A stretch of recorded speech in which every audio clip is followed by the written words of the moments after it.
All right, ladies and gentlemen, new NSL Live Talk. Not only with Dennis Praet this time, we have more NMP PCH HayaBusa members a day later, and that is Neal Willems on the right, a senior Everyone, member now of the team, and Ray Lodens. How you doing, guys? good, very good.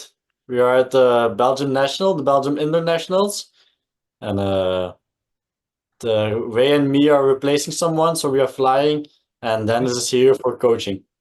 Oh, you're flying. So who are you flying with? I'm flying with Iro. And I'm Ira? flying Hybris with my brother's team. Okay, great. That's a good story. The brothers together. Okay, so you're competing and Dennis is coaching out of the blue, I'm sure, and Fireflash and everybody else who maybe. Okay, here's one complaint, my friend. Um, uh, there's no competition draw. I got the scores. Thank you very much for for the link to the, but there's no competition draw. We have it. I'll send it to you. Okay, thank you. Because then I can create a leaderboard and Perfect. we're talking real numbers then. All right. Okay. Well, again, thanks for taking the time. And you know that Dennis and I mean you, Ray and Neal, that Dennis and I, we have talked hundreds of times in the past. And not only because he's a four world champion, trying to become unique in history with five titles, right? Four so far. It is also because we have known each other for a very long time. So, the opportunity to talk and all that is there more regularly now and on a longer time frame. So we have talked, more than we have talked, Ray and Neal. But when we talked last time, Dennis and I, we realized that we are looking at things actually more or less from the perspective of the HayaBusa world champions, right? And we realized also that there is surely another perspective, so David and Dennis and Bob, they have all given their feedback, and we have heard a little bit, of course, from Neal a little bit longer, from Ray not that much because you're the latest team member. But this perspective is definitely not touched very often and not looked at. And there are only you who really know what's going on inside of you. We are all just guessing and talking. But to me, it is very interesting to see and hear the other side of it. The side that we know is when the world champions are talking about their new lineup and who they've picked and where he's coming from, and all those things, and how they integrate, the new members and all kind of stuff. But there is also, the see you, Neal, before, and now you, Ray, you're living the life what we are all dreaming of.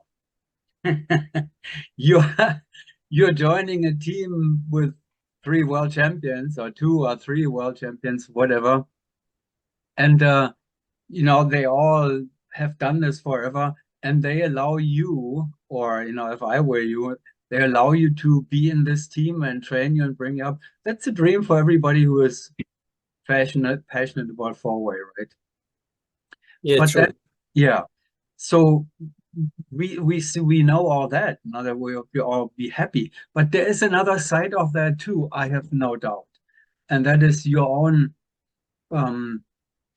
your own feelings, your own the pressure that you feel from the outside, the pressure you feel from the inside. And Neal can sing a song about that too. So I would love to hear that conversation, or I would like to hear how it feels for you on, is it, I know they treat you probably as good and nice and respectful as possible, but there is pressure, right? No doubt. Coming from the outside or from the inside. How do you deal with that? Well, first of all, I never expected to get this opportunity. I'm really happy to be in the team. And then the pressure, I think I can handle it very well because I don't really care about the outside world. The most important thing now for me is just to improve my individual skills and listen to the guys. I don't really care about the outside world, what everybody thinks about the decision that they made, or yeah, the only thing I focus is my flying, my goals. So yeah, I think that's also the most important thing to do.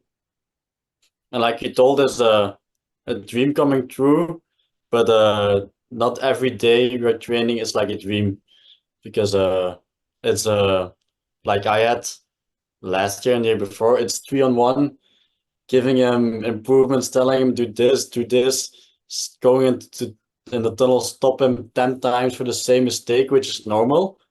But we just need to be so strict on everything that you can imagine that when you're training 3-4 days after each other in the tunnel, you get so much information and your head is just full, and they will keep giving him information that sometimes, yeah, you don't say, but you think of, hey guys, It's a you lot. don't, in your mind it's like you're full, you try to improve it, but it's not, you do everything you can to improve the thing, but still there's a limit in things you can do, and sometimes it's individual skills, or just that you don't have yet all the pictures in your head, but it's hard sometimes to handle all the information you get. And then yes, we're living the dream, but it's still not every day as easy as it looks, or as much fun as it looks. We came to that, Dennis, when we talked about how much patience it requires for you and David and Bob, now Neal, Yeah, to but that's still a big difference with me and with Bob and Dennis now in the team. They came from an average where I never was or got to with the previous setup. They did 5 points average in the outdoor more, and 5 points in the tunnel more at their peak, let's say. And I never even got to that speed. So even now, yes, we go slower again for me, but for Dennis and Bob, it's even much more slower. And they need to do it again. They did it with Mike, they did it with me, and now again, the third time. So also much respect to them for keep doing it and keep motivating themselves to fly slow, telling all the things again they did 1,000 times already repeated. So well, that's in all other sports too, but we have a special group dynamics here. Now we are much closer to each other than people are in other sports. In other sports, there's a lot of solo happening, and you're not so much depending on each other. Here you are incredibly depending on each other. One person failing and within those 35 seconds and you're doomed. It's over. Anyway, so for you, Neal, you're saying basically it's easier for you to be patient with Ray than comparing to Bob and Dennis, who are coming from the world champion level. I think that how patient you are depends on your personality a bit, but the speed difference where they were and where they were flying now is bigger than I had compared to last year. So the steps they need to take back is much bigger, and they need to do it again for the second or third time, let's say. So that's a difference with me. I never got to that top speed, so yeah, we go slower now, but not in compared to what they did, not so much. So this is the patience that the team members of the past years have with new members, but you must be handling the patience with yourself in a way somehow, because I'm sure that Ray, that you are thinking, I don't want to disappoint them. I want to catch up as quickly as possible. I want to do my best. And then, as you said, you do it 10 times or you're repeating the same mistake 10 times. You need a lot of patience with yourself, I would guess. Yeah, true. Especially if you see how the guys fly, you want to copy them, but yeah, it just doesn't go like that. You know, you can't really copy and be like Dennis, for example. So it takes a lot of time and, like you say, patience. But yeah, still, I'm enjoying it. I'm enjoying the learning process, and I think that's the most important thing. If you enjoy it, yeah. Yeah. So the little steps that you're making, you know, on the way up, they are overwhelming the frustration that is coming when you feel like, ah, you know, I did this again, or I did that again, or I did not. So the fun or the pleasure that you get from those little learning, I mean, learning goes slower than making a mistake here or there, right? Or catching up with things. So learning, so the success curve, you know, is kind of not so big than the frustration could be. But that is enough for you. It makes you motivated enough. Yeah. The little steps, the moving forwards. And now the good thing now, the progression is going, let's say, pretty steep up. It goes better every training we do, but there will be a moment that it flats out so much. You're still making progression because but it goes so slow. And I know we also had it. I don't know if it was last year or the year before. We made progression and that we had like it flat out a bit, and then we went training in Spa, and we had I think a couple of days bad weather, and then we jumped a day, and then that day we jumped, we also had bad jumps, and then it's not so much anymore as it looks because you want to perform, you want to get better. It's not going as fast as you want.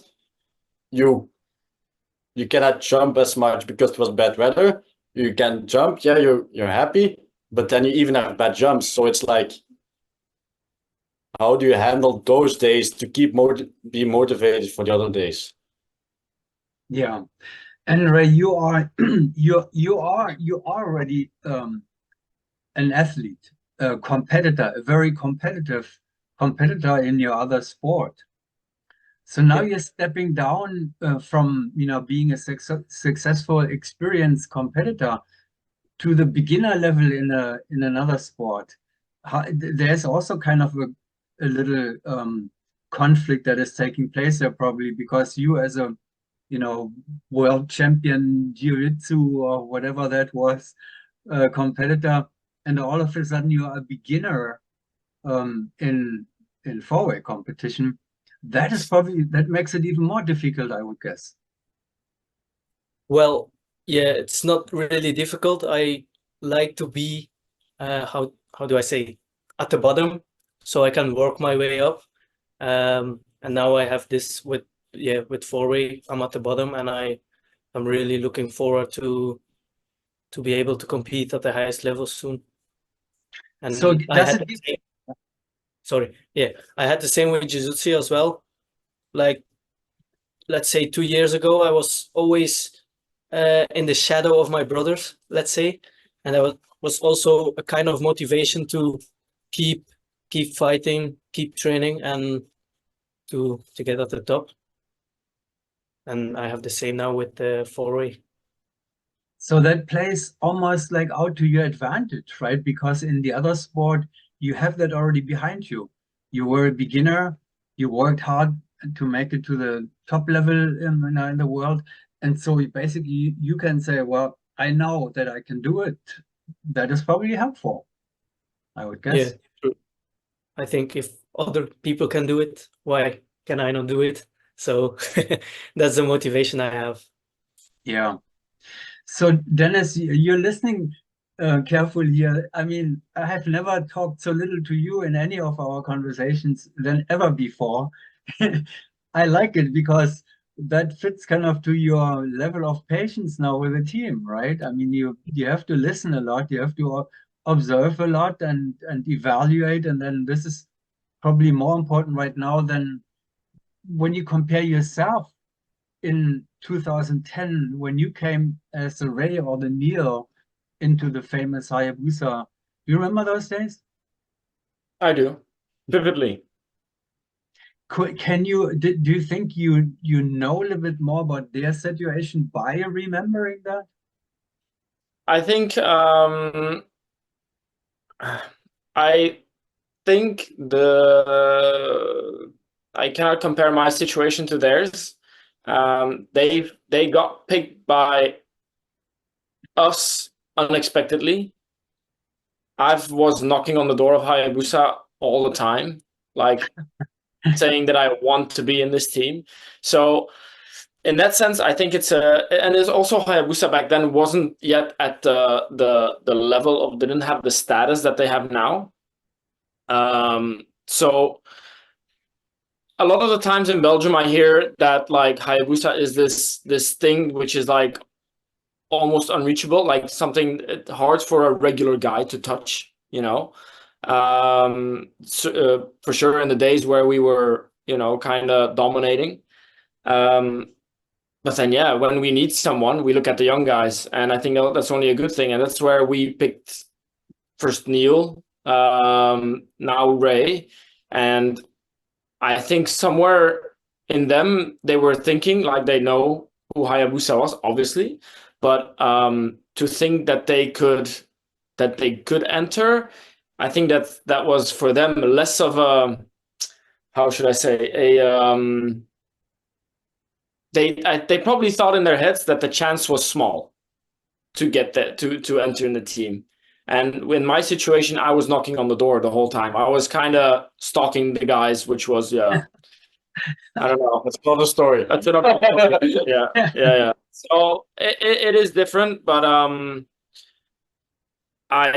when you get given the chance to be in the team, that's your first little victory, but it's only a small one.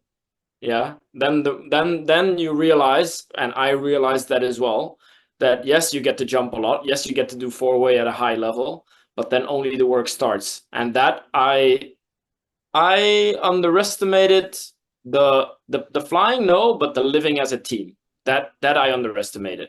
Mhm. Now I went through it all, so I know now what it is. But that part for me I underestimated. And I think, yeah, they're at a position now. Okay, Neal already a little bit more. Ray is learning that, what it is to be in a, not in, that's the big difference, not in just a team, in a team that is regarded world class and professional in our job, with expectations, with criteria from our army bosses, which is completely different than doing a weekend team, or just, you know, with friends. Obviously we are friends, but it's a different mindset. Yes, you have to keep it fun, but there's a professional side to it, and like you say, an expectation side, to be able to keep doing the life or the job that we have. And that it's a little switch in your mind. It becomes still fun. We love what we do, but there are moments where you have to perform. Mm-hmm. Yeah, that goes back to what we said earlier. Now, the dependency on each other, the pressure on the team, the whole environment, the dynamics on that, all that seems to be, I mean, as to my experiences, higher than in any other sport that I've done before. I do not know any other sport where you're so depending on each other than in four-way formation skyrim competition. Tell me one, Yeah. and then you know I think in our sport it's not so easy to change a member, like as in, I don't know, rugby, soccer, Yep. Volleyball. I don't know. It will obviously affect the other sports as well to change someone, but I think we probably know more about our sport than we know about all the other sports. But we know definitely in our sport, changing one member, although he might be a good flyer at that high level, then it changes your dynamic, and you need time to adapt. And then within a competition, we don't have a bench with players. So in one game, you cannot just say, well, you're not playing so well today, let's bring somebody else in. Yeah. That is impossible in our sport. And then, in the bigger picture that you just mentioned, yes, if you have to replace right now, let's say, now you're building up Ray, he's a new team member, and he's doing great at the beginning and so forth. You're investing a lot of time, money, efforts, dynamics, everything you're investing into this now. And then a year later, you realize, he's failing. He is not making it. So then you have to start all over again. I mean, theoretically, of course, that's not the case.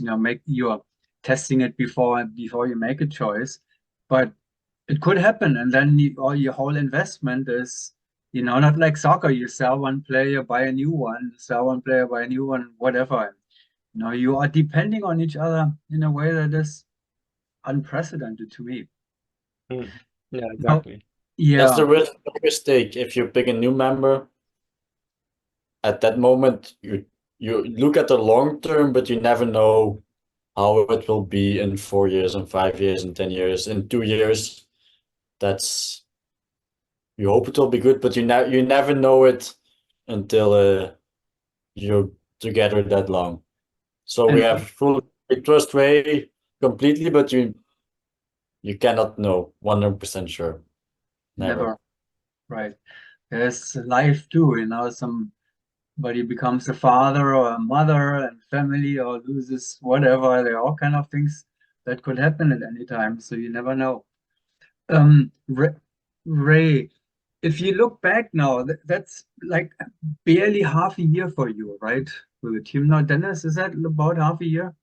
Yeah, So you look at it. Yeah, this military boot camp was finished early February. So Yeah. actually from there it really started. Yeah, less than that. So really a few months, let's say. yeah, it's long. With your current experiences, is it as you kind of expected it, or does it seem like, whoa, that is much more challenging than I thought it would be? Or is it like, well, that's a piece of cake compared to Jiu-Jitsu or what you did before? No, it's been a roller coaster, let's say. Yeah, it's not that easy. Yeah, you really have to work for it. And yeah, uh, What's your favorite? There's a lot of expectations all around, not only from us, from the army.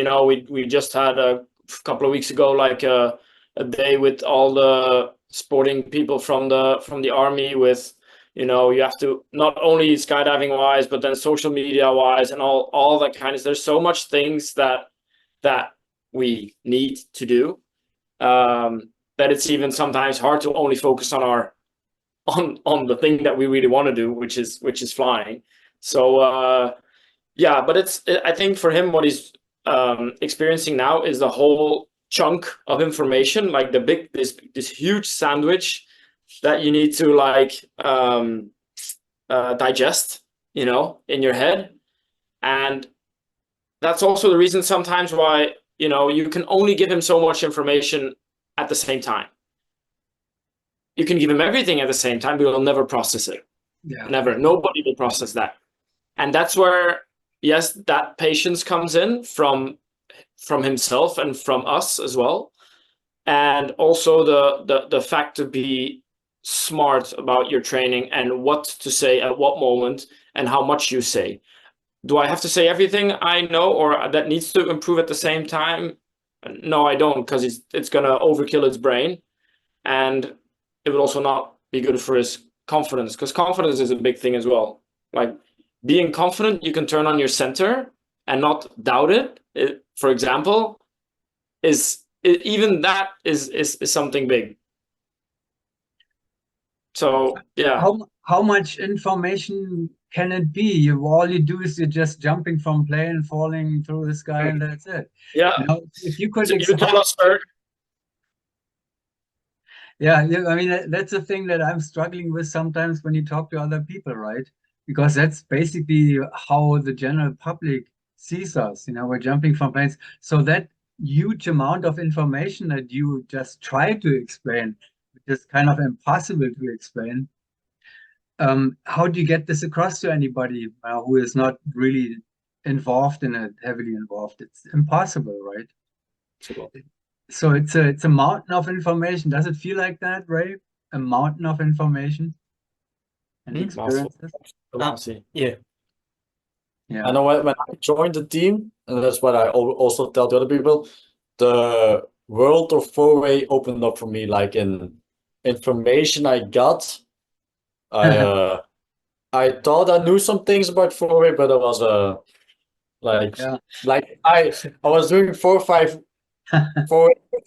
years, and you think I was doing AAA, you Yeah. think you know something, but it's nothing. It's like it's nothing. You know what? That is so good to You hear. think you do 4-way, but it's for me. I knew nothing about it. That is coming from a HayaBusa member. It is a science. And the thing is, the further you get, Dennis, I'm sure you will confirm that the further you get, the more detail-oriented and the more information you're actually gathering, right? I'll say a funny thing about that. Yes, agree, but at the same time, the more you jump together, the less you have to think. Explain that a little bit more. The more you jump together, the less I have to think about all those basic things about where I look, how I do this, how I do that, because you become so used to flying to each other and you worked on it so much that by the end of, what was it, let's say 2018, where we jumped with that lineup already for so long, I don't have to think. I just do the jump and it's so automated, that that it comes... Still not saying it's easy to perform at that level, but like the things that I have to think about now, going back so low, I have to not only for him or for Neal, I also have to rethink about things and maybe some things adapted. So even Bob and myself, we go back to school because I'm not flying with Mikey or I'm not flying with Andy. I'm now flying with someone else. Plus, I fly in a different slot, so. I am not a world champion. I am not a world champion outside center. I'm a world champion point. Yeah. So I am trying to get a world champion in a different slot. So it is not only they that go to school. They obviously get the most information. And Bob and myself, we are trying at the same time to steer it in the right direction, but also school ourselves to fly with a different piece partner. It's only when you're training, it's not only we're telling things to Ray, but it's also between me and Dennis. Dennis and Bob, it's not that it's only focused on Ray or that it's only that is now where things are going wrong. It's like still basic things in between me and Dennis or that we were or finalizing or working on. So it's not that when you're four-time world champion, just doesn't mean anything. It's not that you do it perfect. It's still we're still changing small things and habits, and so. Did you know that Dennis Praet is a world champion as pointed, not at outside center? That's a headline, probably. Hey. Not yet. Not yet. That's right. Yeah, that's an interesting thing too. Of all the world champions, how many different slots have the former? I've not researched or investigated that. It's interesting point actually. How many world champions do we have in different slots, not always in the same slot? Okay, sorry for this interruption here, ladies and gentlemen. Something happened and we want to bring this. We are kind of using up anybody's patience already with our talking here. And so we have to bring it to a reasonable end. It's end of the day there. But I had one more question. We just talked about, how difficult it is to master that mountain of information, how much there is and how it becomes easier. Dennis explained that when you've done it for so long with the same team, then all of a sudden there's light at the end of the horizon. Someday you will just jump from a plane and everything is going to happen automatically. Kind of exaggerated. Yeah. So that was very interesting. Yeah, the focus, it's just that your focus is different. Now it's a lot about what is the exact technique of a block, what is it, those things when you're back at when I go back to 2018 is then you focus more on how fast can I now really go, because there's nothing wrong with our blocks or anything. It's just now how much can I really squeeze out of the tank, and where are those little increments? Yeah, where can you improve? Exciting. One very last question of this roller coaster, Ray, that we talked about earlier, the ups when you feel it's exciting, that it works, and then the moments of the frustrations when you feel like, oh, why can I not do that any better? Where is which part of that roller coaster is, I mean, it should be naturally the one that motivates you, right, when you do something well. And that is probably the overwhelming motivation that moves you forward when those moments are coming. How do you ride this roller coaster? Hoe ga je om met je negatieve?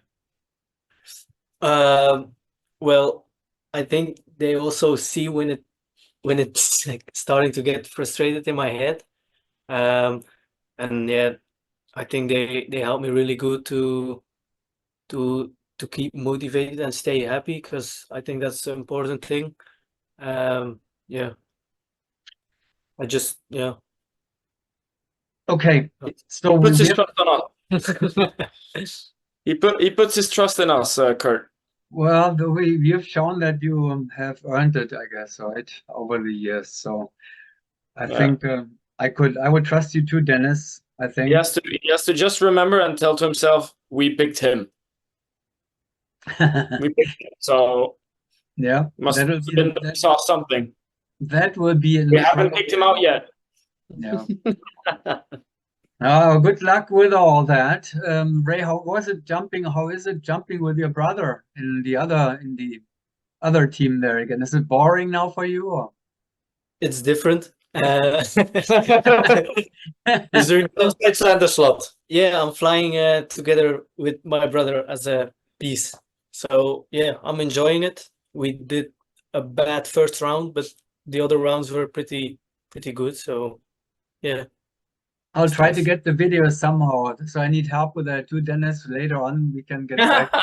Yeah. Where do you find all the information?